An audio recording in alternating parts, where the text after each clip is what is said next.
Hoy estamos aquí para dejar claro que el próximo 1 de octubre votaremos en un referendo para decidir nuestro futuro. Votaremos aunque el Estado español no lo quiera. Hemos intentado acordar este referéndum hasta 18 veces y la respuesta siempre ha sido no, ignorando el apoyo del 80% de la población y menospreciando la rotunda mayoría con la que cuenta en el Parlamento.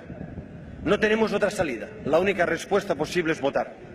Los catalanes hoy somos víctimas de un Estado que ha puesto en marcha una persecución política impropia de una democracia en la Europa del siglo XXI. Un ministro de Interior que conspira para destruir la sanidad. Unidades de policía política que elaboran pruebas falsas contra nuestros gobernantes. Inhabilitación y persecución judicial contra el presidente de la Generalitat por poner las urnas.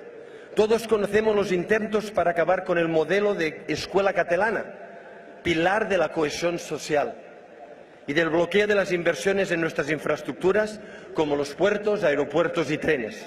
Hoy el Estado español persigue incluso el debate político, una amenaza extensible a todos, a los demócratas, al Gobierno, al Parlamento, a su presidencia y a su mesa. Incluso a la función pública y a nuestros empresarios que se ven presionados por la Fiscalía y la Policía Judicial. Es inédito y democráticamente insostenible. Este escándalo político solo se revierte con más y más democracia. Por todas estas razones pedimos a la comunidad internacional que nos ayude. Apelamos a todos los demócratas de Europa y del mundo a que nos apoyen en la defensa de los derechos hoy amenazados en Cataluña, como el derecho a libertad de expresión política y el derecho a voto, a enfrentarnos a los abusos de un Estado autoritario. Los catalanes votaremos el 1 de octubre y cuando el Gobierno de Cataluña cumpla con el mandato democrático no estará solo.